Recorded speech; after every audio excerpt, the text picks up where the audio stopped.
Salut les amis, c'est Jojo, j'espère que vous allez bien. Aujourd'hui on se retrouve dans une nouvelle vidéo où je vais vous présenter 3 voitures. Des voitures pas n'importe lesquelles puisque ce sont des voitures que vous risquez de voir dans une dizaine d'années. Il faut savoir que ces voitures ce sont des concepts et qu'elles ont été réellement fabriquées. D'ailleurs j'en ai vu 2 d'entre elles. En tout cas pour l'instant ce n'est pas commercialisé, je sais même pas si ça va être commercialisé dans le futur. Tout simplement à cause du prix qui est extrêmement cher. D'ailleurs les constructeurs gardent ça secret. Quand j'ai posé la question on m'a dit ça coûte très cher. Et on va commencer par celle que je trouve la moins jolie mais qui a un design qui fait quand même beaucoup futuriste. C'est la Mercedes F015. Alors je l'ai vue et j'en ai profité pour faire un selfie.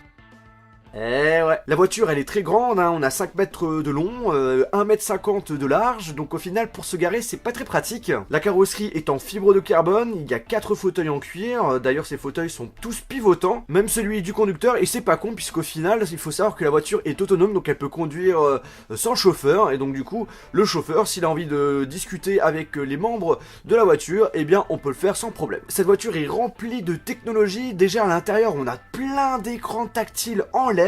La plupart se situent au niveau des portes et vous pouvez tout simplement interagir avec. On peut modifier la musique, la température, la vitesse de la voiture, regarder des photos et pourquoi pas peut-être des vidéos. À l'extérieur, on a un gros panneau LED devant et derrière et on a également un projecteur laser. Le but c'est de donner un maximum d'informations aux personnes qui nous entourent. Cette voiture marche avec de l'électricité. Ce qu'il faut savoir c'est qu'on a 2 moteurs électriques qui au total font du 200 kW. Et on peut parcourir 1100 km avec une recharge totale. On passe maintenant à la BMW Vision Next 100 qui est tout simplement une voiture que j'aurais bien aimé voir mais malheureusement j'ai pas eu la possibilité. Baptisée The Ultimate Driving Machine, my English is very good. Comme la Mercedes on a le même système de conduite autonome et le truc qui est waouh c'est le système des roues. En effet les roues sont recouvertes par la carrosserie et ça donne un effet assez cool à voir. En effet ils ont pris le principe d'un soufflet d'un accordéon et ils ont rajouté plusieurs losanges et du coup ça fait quelque chose de plutôt sympa. Cette voiture est bien entendu remplie de nouvelles technologies, on a plein de capteurs à l'extérieur et en fait ces capteurs permettent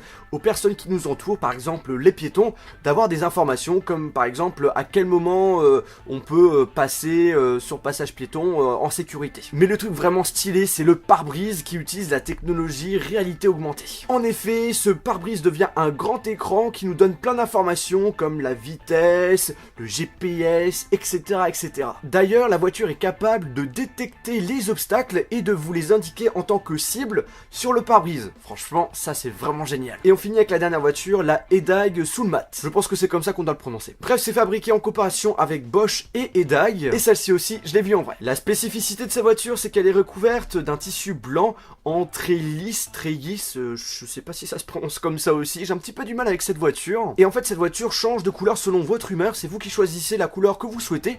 Et en gros, on a plusieurs lumières autour de cette voiture. Vous choisissez rouge, ben la voiture devient rouge. Vous la choisissez bleue, elle devient bleue, etc., etc. Le tableau de bord est magnifique, il est super grand, tout est numérique, tout est tactile. Et en fait, l'objectif du constructeur, c'est que tout ce que vous avez sur le smartphone, vous l'avez dans la voiture. Comme les autres voitures, EDAG mise également sur la sécurité. Elle interagit avec l'environnement, donne des informations aux passants et permet aussi de prévenir l'automobiliste d'un éventuel danger. Et bien entendu, vous avez le mode autonome. Vous pouvez donc rouler avec cette voiture sans rouler avec. Et bien les amis, j'espère que cette vidéo vous a plu. Si c'est le cas, n'oubliez pas de mettre un pouce bleu et de la partager. Et n'hésitez pas à me dire via les commentaires de cette vidéo quelle est la voiture que vous avez préférée le plus.